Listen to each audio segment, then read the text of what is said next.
ఉస్మానియా హాస్పిటల్లో జూనియర్ డాక్టర్ల ఆందోళన రెండో రోజు కొనసాగుతోంది. సూపరింటెండెంట్ ఛాంబర్ ముందు ధర్నాకు దిగిన జూడాలు అత్యవసర సేవల మినహా అన్నింటినీ నిలిపేశారు. ఐఎంసీ వార్డులో ఆదివారం జూనియర్ డాక్టర్లపై జరిగిన దాడిని ఖండిస్తూ విధులను బహిష్కరించారు జూనియర్ డాక్టర్లు. దాడి ఘటనలు మరోసారి జరగకుండా ప్రభుత్వం చర్య తీసుకోవాలని డిమాండ్ చేస్తూ సమ్మెకు దిగారు.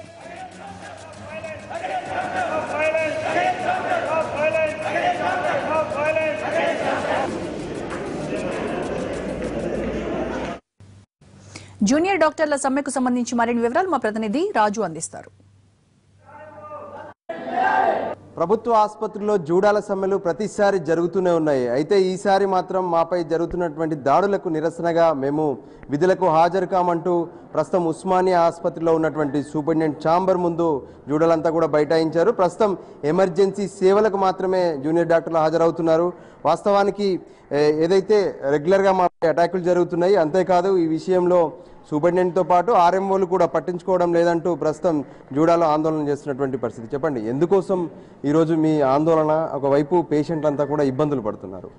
జూనియర్ డాక్టర్లు అనగానే అక్కడ రోజు వైద్యం చేస్తూ ప్రాణాలను రక్షించాల్సినటువంటి మీరు ఇట్లా ఆందోళన చేస్తే ఎలా?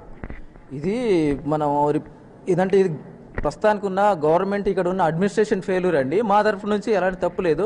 ఇప్పటికీ ఎన్నోసార్లు ప్రభుత్వానికి ఇక్కడ ఉన్న అడ్మినిస్ట్రేషన్కు ప్రతిసారి రిప్రజెంటేషన్ ఇచ్చినా కానీ వాళ్ళు నిద్రపోతూ ఎప్పుడో అప్పటి వరకు టెంపరీగా సొల్యూషన్ చూసారు కానీ పర్మనెంట్ సొల్యూషన్ లేదు. లాస్ట్ టైం నెఫ్రో పీజీ మీద ఒక పేషెంట్ అటెండర్ గన్ను పెట్టాడని 10 days బ్యాక్ రిప్రజెంటేషన్ ఇచ్చారు. మరి సూపరింటెండెంట్ ఏం చేస్తున్నాడు? నిద్రపోతున్నాడా? మరి పైన హెల్త్ మినిస్టర్ ఉంటారు, డిఎంఈ ఉంటారు, వాళ్ళకేమైనా రిప్రజెంటేషన్ ఇచ్చాడా? అది ఏమి చేయలేడు. ఖాళీ మళ్ళీ ఇప్పుడు నేను 3 రోజుల వరకు కమిటీ చేస్తాను, కమిటీ వచ్చిన తర్వాత రిపోర్ట్ వచ్చినాక చూస్తాను అంటున్నాడు.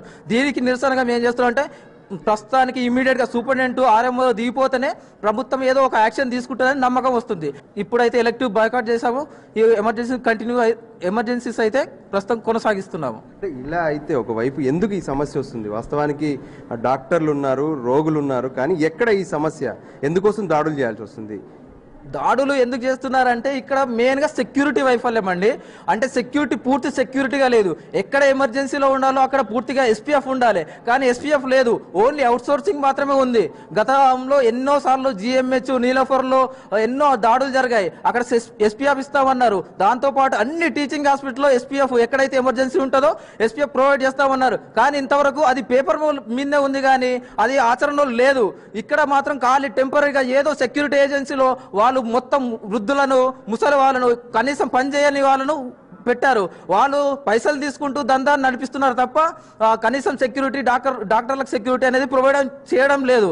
వాళ్ళు వస్తున్నారు, నిద్రపోతున్నారు తప్ప ఎంతమంది నాలెడ్జ్ చేస్తున్నాము. అక్కడ ఏమవుతుంది సిచ్యువేషన్ ఇట్లా సీరియస్గా ఉన్నప్పుడు ఉన్న ఆర్ఎంఓకి ఇన్ఫార్మ్ చేసినా కానీ ఆర్ఎంఓ అప్పటి వరకు టైం పాస్ చేస్తూ ఉన్నారు తప్ప యాక్షన్ తీసుకోవడం లేదు.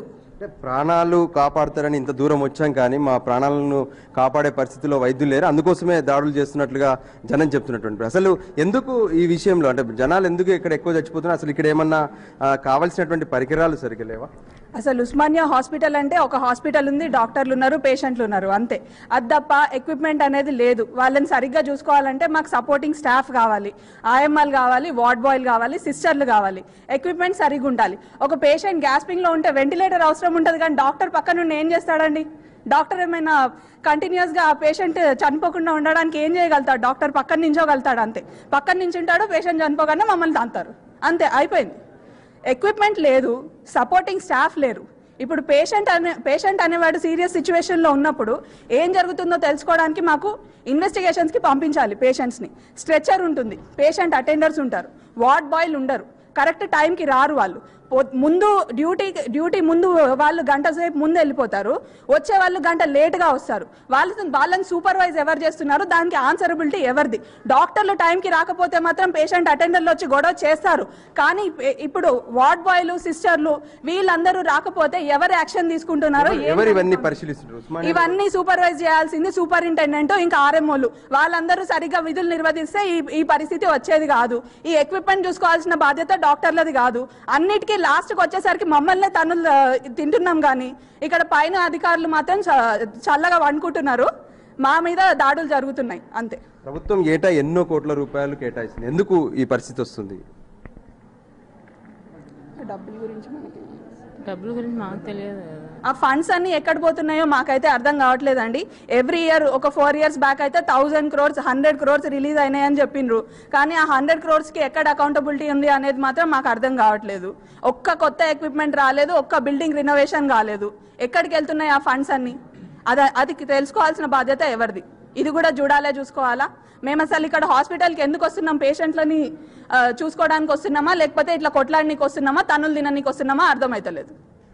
జూడాలు కూడా తమ ఆవేదన స్పష్టంగా చెప్తున్నారు. ఒకవైపు వైద్యం చేయడానికి వస్తే తన్నులు తినాల్సి వస్తుందని చెప్పి ఎంతో కాలంగా మీరు చూస్తూనే ఉన్నారు. ఏంటి ఈ పరిస్థితులకు కారణాలు ఏంటి అసలు? అంటే ఎందుకు వీటిని పరిష్కరించలేకపోతున్నారు? రెగ్యులర్గా మీ సమ్మెలు శరామామూలు అయిపోతున్నాయి. ఇప్పుడు గతంలో కూడా ఈ దాడులని కొత్త ఏం కాదండి. గతంలో ఈ యొక్క దాడులు జూనియర్ డాక్టర్ల పైన కానీ జరుగుతూనే ఉన్నాయి. అయితే రిపీటెడ్గా రిప్రజెంటేషన్స్ ప్రొటెస్ట్ల వల్ల ఈ స్పెషల్ ప్రొటెక్షన్ ఫోర్స్ ఏదైతే ఉందో ఓన్లీ ఆ క్యాజువాలిటీ దగ్గర ఏదో నామకే వాస్తుగా 2 పోలీసులను పెట్టి ఒక గన్ పెట్టి స్పెషల్ ప్రొటెక్షన్ ఇచ్చేసినామని చెప్పి మొత్తం ప్రభుత్వం ప్రకటించడం జరిగింది.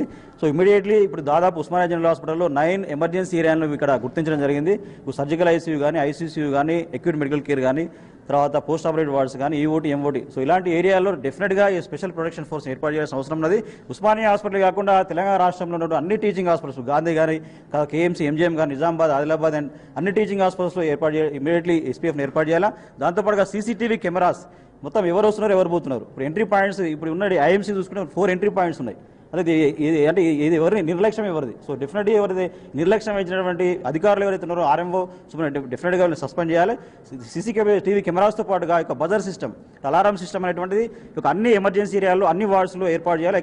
ఫర్ ఎగ్జాంపుల్ ఇక్కడ నిన్న ఐఎంసీలో దుర్ఘటన జరిగినప్పుడు ఇక్కడ బజర్ ప్రెస్ చేస్తే ఉన్నటువంటి మొత్తం అన్ని ఏరియాల్లో ఒక అలారం సిస్టమ్ ఉంటే అందరూ అలర్ట్ అయ్యే విధంగా సెక్యూరిటీ మొత్తం అక్కడికి వచ్చి ఒక అటాక్స్ని అడ్డుకునే విధంగా అలారం సిస్టమ్ కూడా ఏర్పాటు చేయాలని చెప్పి మేము డిమాండ్ చేస్తూ ఉన్నాం. అంతేగా బేసిక్ ఫెసిలిటీస్లో ఈరోజు ఇంటెన్సివ్ మెడికల్ కేర్ యూనిట్లు ఇప్పుడు ఈసీజీ మిషన్స్ కానీ, జిఆర్బీఎస్ మిషన్ కానీ, బీపీ ఆపరేటర్స్లు కానీ, సో ఈ మినిమం ఎక్విప్మెంట్ లేకుండా వైద్యం చేయండి అంటే ఏ రకంగా మరి జూనియర్ డాక్టర్లు వైద్యం చేస్తారు ఈరోజు. సో డెఫినెట్గా యొక్క డిమాండ్స్ ఏవైతే ఉన్నాయో తెలంగాణ ప్రభుత్వం వెంటనే యొక్క టాక్స్ పిలిచి వీటన్నిటి కూడా పరిష్కరించాలని చెప్పి మేము ఈ సందర్భంగా డిమాండ్ చేస్తూ ఉన్నాం. మొత్తానికి ఇది ఉస్మానియా ఆసుపత్రిలో ఉన్నటువంటి పరిస్థితి. మేము వైద్యం చేయడానికి సిద్ధంగా ఉన్నాం, కానీ కావాల్సినటువంటి పరికరాలు కావచ్చు, సిబ్బంది సరిగ్గా లేరు. ఈ విషయంలో సూపరింటెండెంట్తో పాటు ఆర్ఎం వాళ్ళు తీసుకోవాల్సినటువంటి జాగ్రత్తలు తీసుకోవడం లేదు. అందుకే ఈ ఘటనలన్నీ జరుగుతున్నాయని చెప్పి జూడాలు వాపోతున్నటువంటి పరిస్థితి. మరోపక్క పేషెంట్లు కూడా ఇబ్బందులు పడుతున్నారు. జూడాలు డ్యూటీలకు అటెండ్ కాకపోవడంతో ఇన్ పేషెంట్గా ఉన్న వాళ్ళు కావచ్చు, ఓపీ వద్ద కూడా ఇప్పుడు ప్రస్తుతం వాళ్ళంతా పేషెంట్లు గందరగోళంగా ఉన్నారు. ఈ విషయంలో ప్రభుత్వం వెంటనే చొరవ తీసుకొని జూడాలతో మాట్లాడడంతో పాటు ఇక్కడ కావాల్సినటువంటి డిమాండ్లు నెరవేరుస్తారా, లేకపోతే పేషెంట్ల విషయంలో ఏ విధంగా ఆలోచిస్తారు? వీటన్నిటిని కూడా వెంటనే నిర్ణయం తీసుకోవాల్సిందిగా ప్రతి ఒక్కరూ కోరుకుంటున్నారు. కెమెరా పర్సన్ యాదగిరితో రాజు, ఎన్టీవీ.